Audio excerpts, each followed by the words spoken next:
മതനിന്ദയാരോപിച്ച് professor TJ. ജോസഫിന്റെ കൈപ്പത്തി വെട്ടിമാറ്റിയ കേസിലെ ഒന്നാം പ്രതി സവാദ് കൃത്യത്തിന് ശേഷം 13 വർഷം എവിടെയൊക്കെ ഒളിവിൽ കഴിഞ്ഞു എന്നതിന്റെ വിശദാംശങ്ങളാണ് NIA ശേഖരിക്കുന്നത്.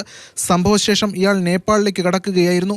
പിന്നാലെ ബംഗ്ലാദേശിൽ ഒളിവിൽ കഴിഞ്ഞുവെന്നും NIAക്ക് വ്യക്തമായി. തുടർന്നാണ് കണ്ണൂരിലെത്തുന്നത്. അവിടെ വളപട്ടണം മന്നയിൽ 5 വർഷവും ഇരിട്ടി വിളക്കോട് 2 വർഷവും കഴിഞ്ഞു. ഏറ്റവും ഒടുവിൽ താമസിച്ച മട്ടന്നൂർ ബേരത്ത് 9 മാസമാണ് ഉണ്ടായത്.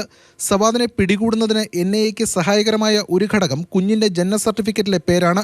ഷാജഹാൻ എന്ന പേരിലാണ് ഒളിവ് ജീവിതം നയിച്ചിരുന്നതെങ്കിലും കുഞ്ഞിന്റെ പിതാവിന്റെ സ്ഥാനത്ത് സവാദ് എന്നായിരുന്നു രേഖപ്പെടുത്തിയിരുന്നത്. തന്റെ ശരീരത്തിലെ മുറിവും സവാദിനെ തിരിച്ചറിയുന്നതിൽ അന്വേഷണ ഏജൻസിക്ക് നിർണായകമായി. സവാദിനെ ഒളിവിൽ കഴിയാൻ സഹായിച്ചത് PFIയും അതിന്റെ നേതാക്കളുമാണെന്ന് NIA വ്യക്തമാക്കുന്നു.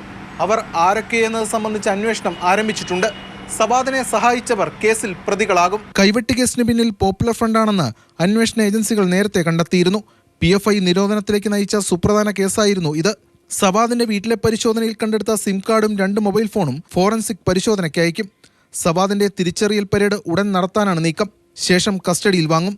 നടന്നത് തീവ്രവാദ പ്രവർത്തനമാണെന്ന് നേരത്തെ വ്യക്തമാക്കിയ കോടതി മറ്റു പ്രതികളെ ശിക്ഷിച്ചിരുന്നു. കണ്ണൂരിൽ നിന്ന് ഫെലിക്സിനൊപ്പം S. രാഗിൻ, മാതൃഭൂമി ന്യൂസ്, കൊച്ചി.